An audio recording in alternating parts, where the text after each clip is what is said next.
let's go talk about the thing that's probably going to get us the most hate this episode. That's why we're putting it at the end, because we know Yeah. exactly when you guys turn the video off, and we know when exactly to start talking about something. Yep. We're gonna discuss Jalen Hurts here. I know, and the reason I kind of want to bring him up a little bit is, in discussions about run game this past week, I've had some fans kind of discuss with me and say, well, see, clearly based on this Super Bowl appearances this past year, you can kind of see, teams don't necessarily need a run game anymore. And look at Jalen Hurts as the prime example of that. And I do want to state as a disclaimer, we have discussed this off screen. We have discussed this on screen. Go back, watch the videos. We love Jalen Hurts. We think he's a great quarterback. I've loved him since Oklahoma Yes. and Alabama. I love the way he handled that situation. I think the hype is getting a little too high on it, and I think we're kind of starting to get into a realm where we're disregarding some things. His running ability for the Eagles is what drove them to the Super Bowl. It's what drove him to an MVP conversation. It was not his passing game alone. Now, that doesn't mean he's a bad quarterback. It doesn't mean he can't run, or should be a running back, or any of that crap. His running ability is what makes him special as well, makes him unique, and makes him different. But if we're just looking strictly about the passing numbers here, for minimum 100 attempts. So Brock Purdy kind of barely gets into this conversation a little bit in this, just for a reference point. He was 10th in passing yards, 5th in yards per attempt, 12th in completion percentage, 14th in passing touchdowns, and 5th in passer rating. That's just passing numbers. When you combine them both, they're much better. I think he had over 4,500 yards. It's 4,500. Yeah, about. He had over 30 or 41 touchdowns total. So, I mean, when you combine the numbers, he becomes much more into that elite kind of conversation. But if we're looking strictly at his passing, he's not really in that realm. He's more of in the, he's a solid, good quarterback, but he's not top 3 as what we're kind of discussing him being in this offseason. Right. So what are your, with this new information? Because again, this was a surprise to me. I thought based on his, his MVP conversation, like he must have tore it up. So it was very shocking to me to see how do you interpret these numbers? What do you take from it? What are your thoughts? Yeah. So about Jalen, dude. So obviously we're not, again, just to kind of say this again, we're not hating on him. Okay. He's a very good quarterback. We're not saying, because of his passing numbers, even though his pass numbers are not, the greatest, not like elite level, that he's a bad quarterback. Dude is good. Okay. I love Hurts, but the real value he brings to the Eagles, what you just said, is his running attack, right? Mm-hmm. He opened the playbook so much more just by being able to like run. Dude's a read strong options, quarterback dude. powers, power reads, RPOs. You have to account for him on defense. He's the 11th man on the field. You have to really factor on him in every time. Yeah. And I agree with you to your point, because I wasn't like stat line reading during the season last year, right? So just hearing all the noise, I thought he threw for 4,000 plus yards. I thought he was running, he ran for 700 or 800 if you round up. So it's solid, right? But I am with you on that. I thought his passing stats were like top 3 for each like category, versus like, I know you said a couple like 10s, 14s. The highest one where he was 5th in yards per attempt and 5th in passer rating, minimum 100 attempts. So that was like his highest rankings out of everything. The other ones were 14th, 10th, and 12th. Yeah.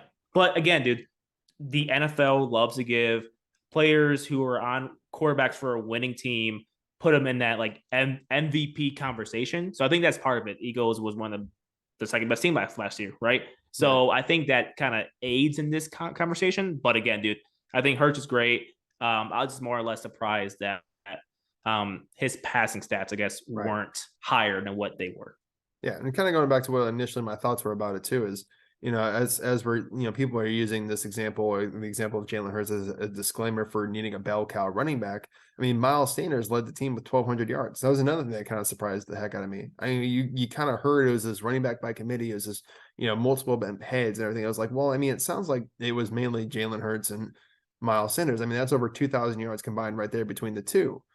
So it kind of sounds like it further cements the idea of, needing an important running back. Especially if you're going to be running your quarterback, you can't rely on him to sit here now and take all these additional hits. And I know Jalen Hurts is a strong dude. He's a Strong. strong man. Uh, man, but to sit here and just expect him to, keep running quarterback powers or, these quarterback sneaks to get you all the yards you need is just not reliable. That's how you lose your quarterback midway through the year. And you obviously don't hope that happens, but you do open yourself up to that possibility. Now that Jalen Hurts isn't more into the MVP conversation and more into like a top 3 quarterback.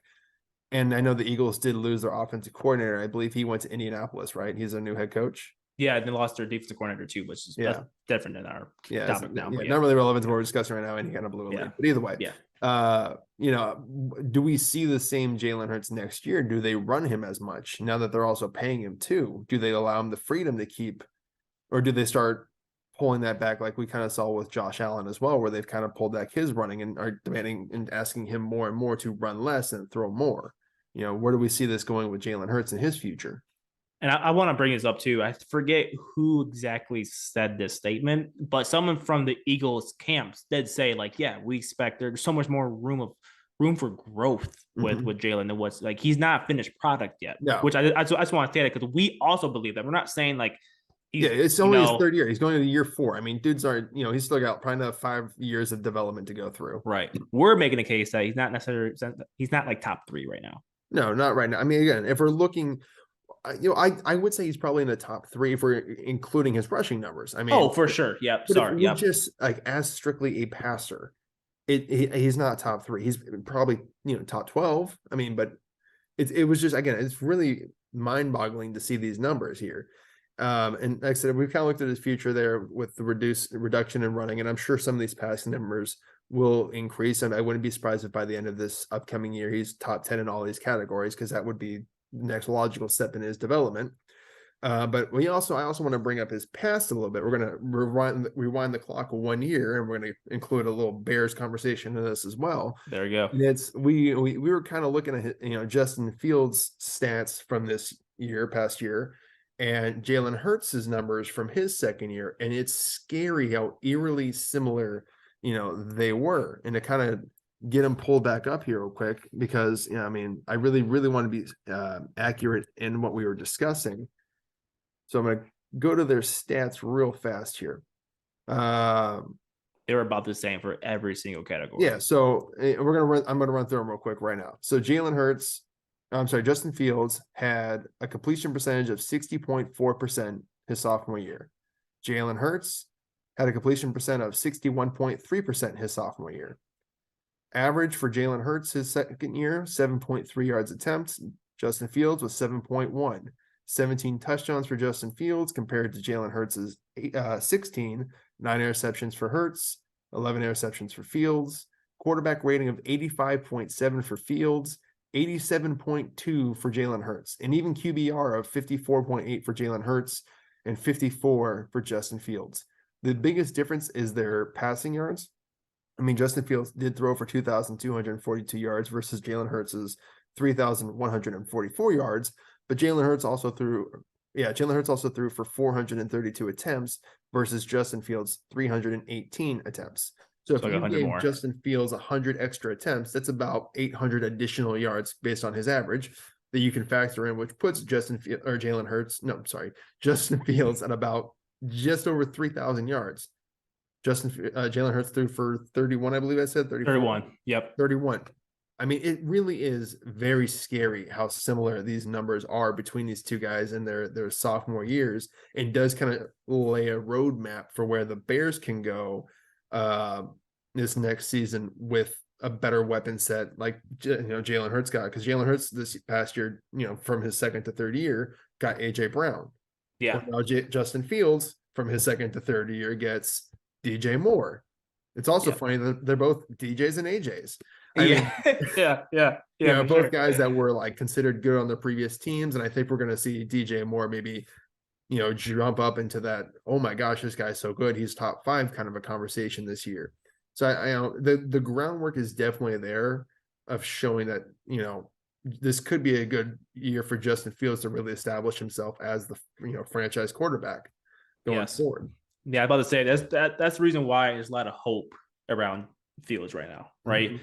And even add another layer of context, like when you compare Jalen Hurts and Justin Fields' sophomore seasons, like you can arguably say that Hurts still had a better supporting cast, right? He Yeah, had better O line. pretty much the same O line. They didn't have AJ Brown yet, but they had pretty decent receivers. I think Devontae Smith, I believe, right? they even made the The playoffs. I Slim think they lost to Reaper. the Bucks that season. I What's think up? so.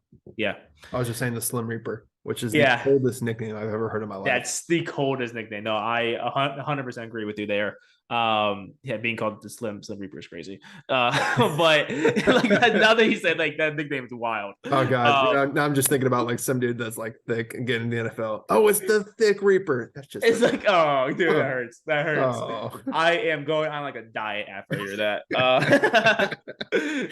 But dude, I mean, like, so that's why there's so like much hype, noise, hope around Justin Fields. Is like he did all of that, like comparable numbers to Hurts, even with a bottom feeder roster around him. So. Yeah. I'm excited for it.